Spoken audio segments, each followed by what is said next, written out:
Hey there, back for another rant on the pushback and protests, marches, whatnot, against the government imposed COVID 19 restrictions. I've been pushing back, writing on it, doing shows on it, doing everything I can to say, the government's overreached. The efficacy of lockdowns is very questionable. The damages being done are overwhelming. And lots of other people have been doing, again, good efforts to try and make the case for the government to back off on this stuff. I mean, we're watching Texas and Mississippi. They opened up weeks ago, and the infections didn't rise. I mean, they're doing fine. All the experts when they opened up said, "Oh, they're going to be catastrophe. They're going to be stacking bodies like cordwood." No, none of the above.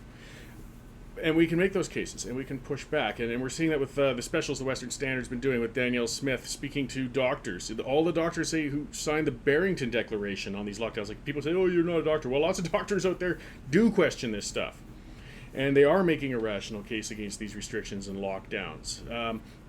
We are seeing good, peaceful opposition to this. People standing up for their rights. We saw Pastor James Coates did a month in jail.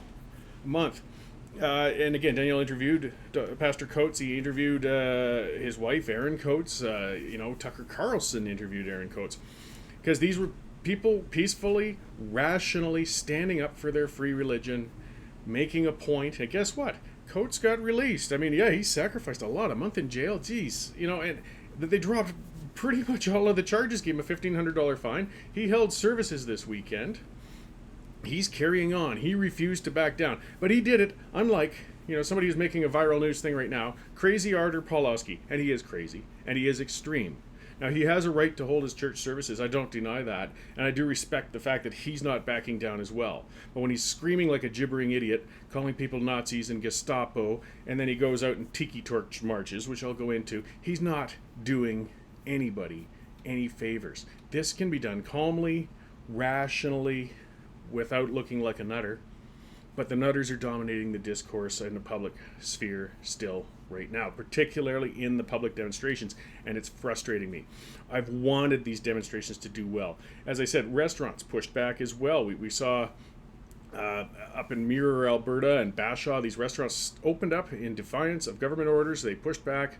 They started a chain of events that forced the government basically to back off on their restrictions. The charges ended up getting dropped against them for the most part, and it was a victory. We can do it. The government will back off in the face of rational opposition. They won't back off in the face of lunatic opposition, though. I went in December to anti-lockdown marches, a couple of them. I went just to see. I was hoping. I wanted to see something building here. I wanted to see citizens standing up and pushing back. And unfortunately, what I saw was a large collection of lunatics. And I had people talking to me about the lizard people taking over the world and the Rothschilds and conspiracy theories, and Jews were behind everything. And one of the speakers was up there going on about the vaccines cause autism myth, and that's a myth, guys. I mean, you can have some questions about the current vaccines coming and everything, but the autism stuff's baloney. And what I saw, which was really disappointing, because there was probably 400 or 500 people at each of those I went to on cold days in December. People would show up at the periphery, they'd smell the lunacy, and they'd wander away. And they weren't coming back. They were not coming back. And this has carried on. So I went out again this week hoping for better. It was about a month ago where Art Pawlowski decided in Edmonton to do another one of his marches, and they decided, so here's a picture. This isn't from Edmonton. This is from Charlottesville, Virginia. If you remember, of course, it was only a couple of years ago. Real Nazis, neo-Nazis, actually gathered there. They do exist. They're like 1 in 100,000 people. But when you got hundreds of millions of people in a country, you can manage to get even a couple hundred of these lunatics together. And they chose tiki torches, and Nazi salutes as their symbols as they marched around and made their ridiculous point, whatever it was, that ended up leading to a person dying in the protests and just a god-awful mess. Fairly or unfairly, what has happened, tiki torches became a symbol of Nazis, white supremacists, intimidation, extremism. And anybody with a quarter brain knows that. At least if you're in the political and organizing world. Don't plead ignorance on this. So what's Pawlowski do? He's out goose-stepping around with his gang with tiki torches up in Edmonton. Clear, daylight day. There's no reason to use these. Why?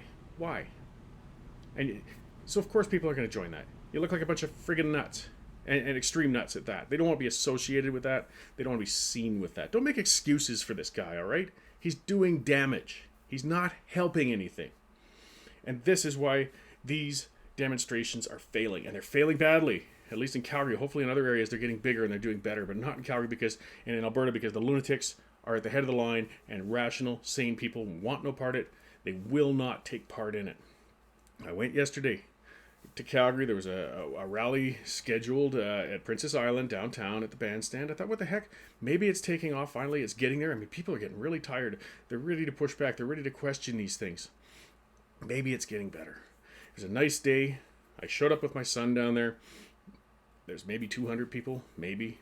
One of the first things when they started speaking was, this was their 17th or 26th, or I can't remember how many of these they've done every weekend. Well, you've gone down in numbers. I mean, can you guys not recognize that? On a beautiful sunny day with still frustrated lockdown people, you can't get more than a couple of hundred people in a city of 1.3 million to show up and push back on this. Why? Because you're nuts. And you've been putting that crap out for months, and you've pushed away and turned away all the rational people at them. But don't just take my word for it. Okay, I'm going to play some audio. This was the very first speaker. And some people say, oh, well, he's just one guy. Who put him there anyway? He's their leader, guys. He's the head of them. He's not just some nut from the crowd who got up and grabbed a mic. His name's Brad Kerrigan, and he's at every one of these things. And he's crazy.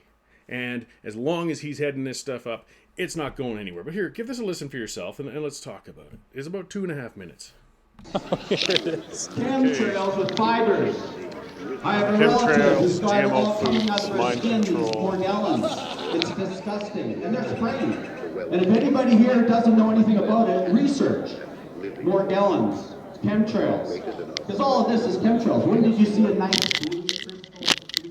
When was the last time you saw it? They do it in the evening time around, I woke up the other night about 3 in the morning, looked outside, full moon. You see the big lines in the sky, and then by the morning time it was cloudy and just junk. And this isn't conspiracy theory. Yes, okay? Actually it is. That's something the media spins so they don't have to talk to him. I met with Justin Trudeau once, a few years ago. And it's interesting, I went there specifically to, well, it was they were trying to get me to run in their party. Not a chance. But I went down there anyway, out of courtesy, and got to shake his hand at that time. And it was interesting because I had pictures of the chemtrails in my hand. I wanted to see what he was going to say about it. The minute I brought up those pictures, I shook his hand, I wouldn't let go. And I said, what about the chemtrails, Justin? That's what I did. 100%. Up here in Calgary, actually, up on Center Street. We got a little gathering there. And I shook his hand, and I held his hand, I wouldn't let go, because there were a lot of people around. I said, what about these chemtrails? What are you going to do about these? He turned all red, like that guy's hat over there. He was so red, so embarrassed, that I called him out in front of people about the chemtrails, and he says to me, the minister in Banff's going to look after that. That's basically how it's done. Yeah, so we have to all stand up and realize these chemtrails are part of the eugenics program. And we're being used, we're being lied to. The fake news media is the problem. Fake news media. The fake news media is here for one reason, to protect the interests of the globalists. That's where they get all their money. And this isn't conspiracy, this is just fact. This is why we're in the position where we are, where they're shutting down our economy for no reason, why they're trying to get us to force vaccinate. Robert Kennedy Jr. just had this huge landmark decision in the States. How many heard about that? It's not me. That's the headliner. This is where it began. You know, not everybody in that crowd, as you can see, they're sort of standing by casually. I think a lot of people just happened to be passing by and were interested and they paused, but they're not coming back. And it just went on and on like that. I finally left. I got better things to do on a warm Saturday. Chemtrails for the non-insane. As you can see behind me, those are actually called contrails, but they're something that's been happening since the invention of the airplane that could get to such heights that it causes water crystals to form behind the hot exhaust at that elevation. And depending on humidity, they can stay up there for hours and hours, or they can dissipate quickly. But to the conspiracy theorist, apparently, every commercial pilot on the planet, every commercial aircraft mechanic on the planet, every government, every chemist, every baggage handler who's hiding the little chutes, because they think that planes, all these jets up there that leave those contrails, are actually spraying chemicals. And it's a variable as to what the intent of those are. In the case of Crazy Kerrigan there, who was speaking, he was saying it's something to do with eugenics, so I guess it's going to sterilize people or keep them from breeding. Others think it's going to control your mind. Others think it'll make your balls shrivel up or something. I don't know. I mean, the list is endless of things that people make up over these harmless contrails from behind airplanes. But this is what they decided to go on about as the first big subject of the anti-lockdown thing, was these absurd conspiracy theories about the spraying. I mean, think about where this conspiracy has to go. And this guy, and apparently Justin Trudeau is part of one of the managers of it. And Justin actually wanted Kerrigan to run for his party. Justin's pretty damn stupid. I don't think he's that dumb. But whatever, fine. You can claim that you were the lost star candidate for the Liberal Party there. Do you really think Justin, though, I mean, is a mastermind that can manage all these conspiracies and these controls and sending out airplanes to poison us and control our minds and everything? I mean, get real. But either way, that's the basis of these things. And again, you could see people turning on their heels and leaving. It's they'd had enough. This isn't what they came out for. Even if there was some truth to the chemtrail crap, and there isn't, what has it got to do with the lockdowns? That's not what people came to listen to. They didn't want to hear your other insanity and your conspiracy crap. But you discredit everything there. And as I said, not everybody in the crowd was crazy. But you feel a little crazy for having stood there. You don't want to be seen listening to that garbage. I don't know how long the lockdowns are going to go on. I look forward to more, Daniel Smith specials and rational people stepping up and pushing forward. I'm pretty much giving up hope that we're going to see a tipping point of citizens getting up and pushing back in demonstrations and marches. And it's really too bad because it's an effective tool for getting the government's attention and getting them to back off on things. But as long as they're dominated by the nutters, and they are right now, it's not going anywhere. So yeah, I'm going to call out the nutters. It's not my job to push them out of the way, and they have the right to go out there and be crazy, but they're not helping anybody. And if you want to see a movement that's going to pressure the government, that's going to change things and go back, you've got to push these guys into the background, because it's not going anywhere. As I said, their numbers have cut down to a quarter of what they used to be, and the weather's nice, and it's been longer. So, well, we'll keep pushing through columns and everything else. Don't worry, I'm not part of the big media conspiracy, rest assured. I'm in alternative media. Trust me, the mainstream doesn't like us.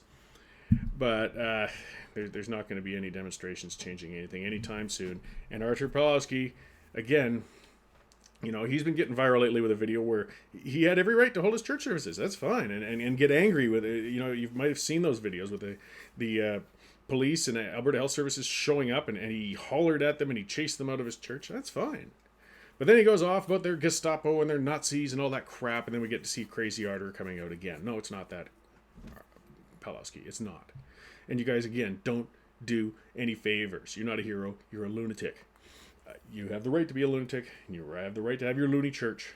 But people, if you're looking for someone to follow, to push back against these restrictions and lockdowns, that group isn't the way to go. Either way, hope for better. Happy Easter to you all. I'll talk to you actually Monday morning with a special with the Western Standard.